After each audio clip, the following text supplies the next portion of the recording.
sound with it? Yep. It should be.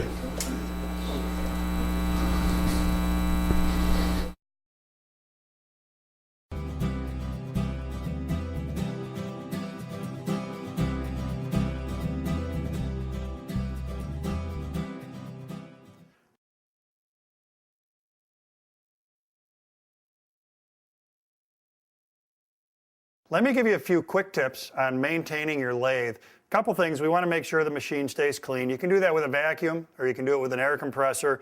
Blow the dust off all the parts here just to make sure everything stays nice and tidy. Now the other thing that you want to do is pay attention to being able to easily move your banjo and your tailstock up and down the machine. And over time, what will happen is that it's going to get just a little bit harder to move these parts, so you want to keep the bed lubricated. I really like to use woodworking specific lubricants for this task. Got a couple things going here. If over time you've developed a little surface rust on here, then there are products that will take that rust off very, very easily. Once the rust is off, we want to keep the parts lubricated so that they slide easily. So to do that, I have again a woodworking specific lubricant. I'm going to spritz this on. Very, very easy to apply. Give that just a little bit of time to dry. Only takes a few seconds. As it dries, it leaves behind a lubricant that does a couple things.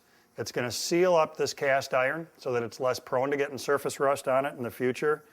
Also, if you've not done this before and then you treat your machine, come back and slide your banjo, you're going to be amazed at how easily it allows the parts to move across the machine. So keeping those parts lubricated and clean is a regular maintenance thing you should do. Now here on your tool rest, what's going to happen over time is that your chisels are harder than the tool rest. And they can have a tendency to dig into the top of that tool rest, especially on a skew like this. When you're doing shearing and you tend to stand that tool up on edge, the edge of the tool can make divots in your tool rest. Then subsequently, when you're cutting, you'll find that you're stopping, you're digging into those tool rests and the divots in the tool rest, then it makes it difficult to get one smooth pass. So a little bit of maintenance on there, it's very easy to do. Just use a mill file, a couple of strokes.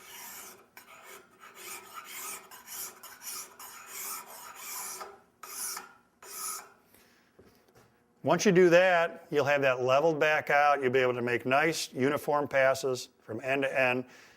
Do that as needed. Just check it every once in a while. You can run your thumbnail along it. If you've got any low spots, take a second with the file and clean them up.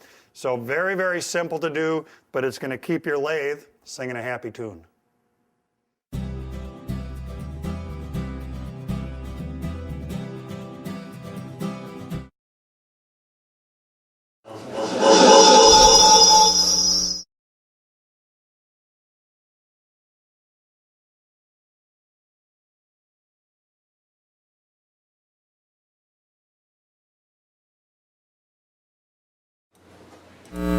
Okay, anyways, talking about the lathe. The lathe is probably the most dangerous tool you can have in your shop.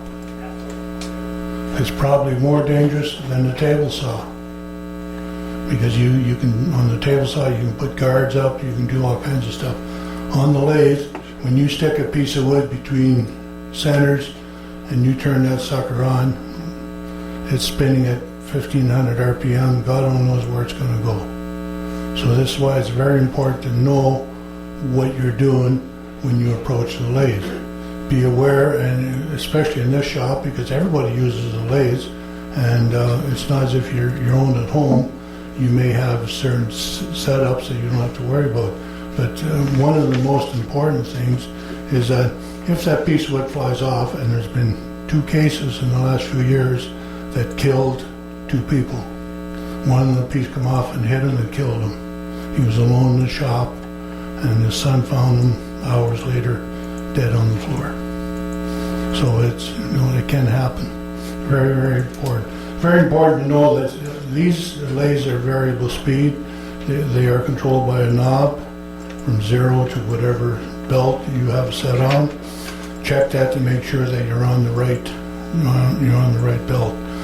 Turn it down to 0. Mount your wood in between. turn the lathe on and dial your speed up. Don't go standing in front of the lathe when you're turning it on, because if it's going to take off, you're going to be in the way, you're going to catch it. So stand to the side, flip it on, turn your speed up till it starts to turn, and then you have to play around with the speed. Get comfortable with the speed, because the faster you can turn, the better your cut will be. And that's certainly, speed is number one problem with not having a good finish on your wood, on your bowls or on your spindles. So it's very, very important to get comfortable with speed. Don't go turning at 100 RPM, you'll be forever. Knock the corners off before you put it on. This saves you a little bit of work and time at the lathe. So when you get that going and you get it spinning right, you should be all right. Move your tool rest as close as you possibly can to your wood. Always spin it with a piece on to see if it clears the tool rest. If it doesn't, and you flip the switch on, it'll hit the tool rest and it'll knock something off, it'll break something. Safety equipment. Everybody, minimum should be safety glasses. I would recommend you wear, if you're starting out, I would recommend face shields. I would recommend face shields all the time. But that's your choice. Safety glasses, certainly. Face shields, certainly face shields. I wear a face shield only when I'm doing a piece that's got some bark on it that could fly off and hit in the face. Otherwise, you're really not too bad. But certainly your safety glasses are very, very important. Long sleeves. Don't have long sleeves, because if it catches on there and this is spinning, it'll suck you right in that machine. Long hair. The girls especially, they should wear either not a ponytail, but curl it up under a hat so that your hair doesn't get caught in the spinning wood. Most of you other guys don't have the problems with that anyways. Security wood, make sure that the wood is secure between centers or on there.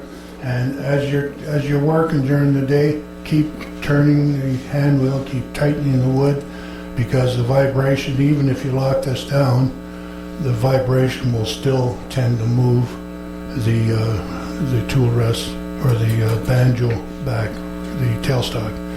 One thing you mentioned about oiling the ways, I don't believe in that. If you talk to Ellsworth or John Jordan, they don't either. They like to see rust on their ways, because then rust against rust will give you good traction. It won't slip. But certainly you should clean your ways off every once in a while. Make sure that there's no dirt, no glue, no rust, and keep doing it. Practice safe techniques. Because this thing here, when you put a piece of wood on and you turn that on, it's running, let's say, at 1200 RPM, and you take a piece of steel and you're going to stick it in that piece of wood, you don't know what's going to happen. So be aware of what you're doing, what that tool's going to do. First of all, use the right tool. Never, ever use a spindle rough and gouge on a ball. Never, ever. Because if you want to have an accident, guaranteed, you'll have an accident with a spindle rough and gouge. And that's all. The spindle rough and gouge is named that because it's designed for a spindle only between centers, with the long grain running the same direction as the ways. Use a proper tool and know how to use that tool. First of all, it's got to be sharp, and 99% of the guys that are turning in here, I don't know how in the hell they ever turn anything with these tools, because they're so damn dull, you couldn't cut butter with them. Very easy to learn how to sharpen. I do it every Wednesday here. If you don't know how to sharpen, come on down. You don't have to stand at the grinder and hack away at it for 5 minutes. One pass, your tool is sharp, and you're back to turning. This is why it's important when you're turning, your grinder should be right beside your lathe. No point in having to cross the room where you got to turn it off, walk over the grinder, and on the way back you see something and then you go wandering off. Sharp tools. It's the only answer to any problem. I know a lot of guys come in, well, this is wrong, that's wrong, I torn end grain, this and that. Sharp tools and speed will solve your problems. 99% of the time. Doesn't always work, but 99% of the time it will. So that if you've got your tool sharp and you know how to use it, you shouldn't have any problem. Light cuts. Don't go charging in there taking heavy cuts. A lot of guys want to start out making a 14 or 15 inch salad bowl. It don't work that way because you'll never ever get it done. And if you do get it done, it won't look like a salad bowl. It'll look like a whatever. Start with the small stuff. Practice with the small bowls, small saucers, small plates. Work your way up. Get to know the tools. Get to know how they work. The lathe and the tools. And then once you get the hang of it, go to something a little bigger. You know, don't think that you're going to do a hollow form the first time out. I've had guys come in here and say, well, I want to do a bowl. Not here you will. You can go someplace else and do it if you want, but first of all, you got to learn spindle work, and that's number one on the list. Everybody in the classes I've taught here did spindle work. Some of them, they never ever go back to doing spindle work. They want to do a bowl. Well, that'd be the third day of the class. We'll do bowls. So start small and work your way up. It's the easiest way of doing it.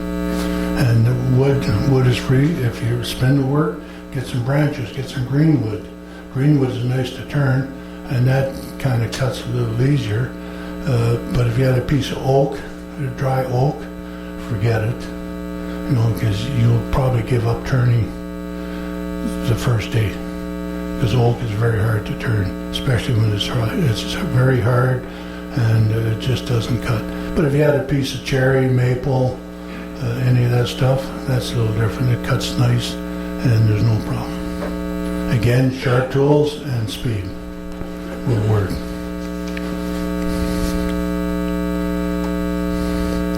Focus on your work. Do not operate your lathe if you've drunk alcohol or taken medication. Very simple. Do not wear ties, gloves, loose clothing, remove watches, rings, and other jewelry. Roll up your sleeves. Get a smock that's got the knit cuffs on so that it doesn't grab it. Wear the bib type of smock. There's no sleeves, just a bib. They work pretty good. Look at your piece of wood before you mount it on the lathe.